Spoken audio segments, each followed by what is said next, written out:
नमस्ते। मैं doctor Lata Agrawal, associate professor history, government college Ajmer. आज BA part third year paper 1 modern Indian history के topic द्वितीय एंग्लो मराठा वॉर के बारे में पढ़ेंगे, जो 1802 से 1805 के मध्य हुआ था। ब्रिटिश गवर्नर जनरल वेलेज़ली की साम्राज्यवादी नीति के अंतर्गत पॉलिसी ऑफ नॉन इंटरवेंशन और सब्सिडियरी सिस्टम को लागू कर उसने अपनी साम्राज्यवादी नीति का विस्तार किया। उसकी प्रवृत्ति प्रारंभ से ही भारत में ब्रिटिश सत्ता को स्थायी रूप से स्थापित करना था। उसने संधि के माध्यम से और अपने प्रभाव के माध्यम से मराठों के प्रभुत्व को कम करने का प्रयास किया और दूसरी ओर मराठा पेशवा बाजीराव द्वितीय, जो अयोग्य था और राजनीतिज्ञ नहीं था, वह अंग्रेज़ों की संरक्षण में चला गया। अंग्रेज़ों ने इसका फ़ायदा उठाया और अंततः 31 दिसंबर 1802 को बाजीराव द्वितीय ने अंग्रेज़ों से बसीन की संधि की, जिसमें उसने स्वयं को सरेंडर कर अंग्रेज़ों को मराठा प्रशासन में हस्तक्षेप करने के लिए आमंत्रित किया। उसने सूरत पर से अपना प्रभाव हटा दिया। पेशवा ने कंपनी से वादा किया कि वह किसी भी यूरोपीय को अपने यहाँ शरण नहीं देगा। धीरे धीरे बसीन की संधि से ब्रिटिश सरकार को या ईस्ट इंडिया कंपनी को दक्षिण का आधिपत्य तथा दक्षिण पश्चिम में पैर जमाने का अवसर प्राप्त हुआ। वेलेज़ली ने कहा, इस संधि से दक्षिण भारत में शांति स्थापित होगी। जब पेशवा अंग्रेज़ों की शरणागत हो गया तो वेलेज़ली ने इसे संपूर्ण मराठा जाति की दास्तां समझी।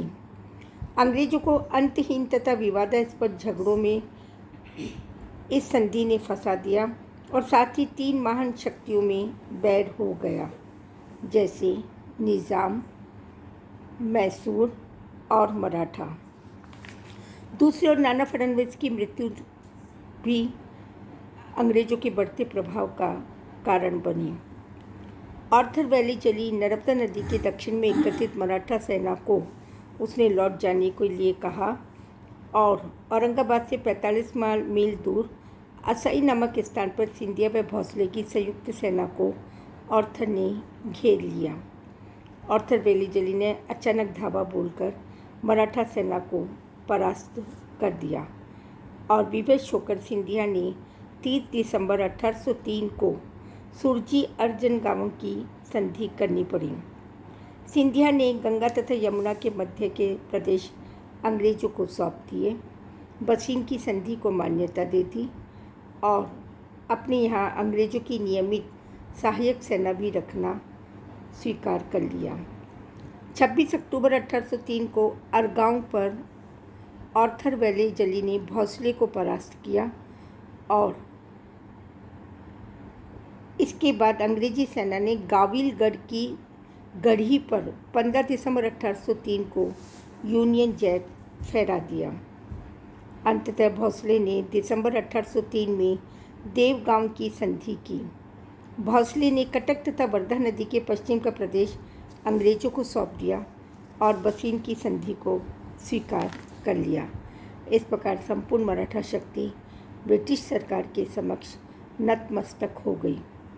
इस युद्ध तथा इन संधियों से अंग्रेज़ों को कई महान लाभ हुए। उनका भारत में राज्य विस्तार हुआ और वे भारत में सर्वोच्च ताकत बन गए। भारत की रियासतें पर उनका नियंत्रण स्थापित हो गया। एंग्लो मराठा द्वितीय युद्ध में मराठों की पराजय के 2 ही प्रमुख कारण बताए जाते हैं। पहला, परंपरागत छापामार युद्ध प्रणाली का परित्याग करना और मराठा सेना में शिथिल अनुशासन। और शिथिल अनुशासन के कारण ही बाजीराव द्वितीय ने अंग्रेजों के यहाँ शरण ली। सर थॉमस मुंडो का कहना है, मराठा शक्ति का अनुशासन इसके शस्त्र व इसकी वेशभूषा से लगता है जैसे यह आत्म बलिदान के लिए आगे बढ़ा हो। धन्यवाद।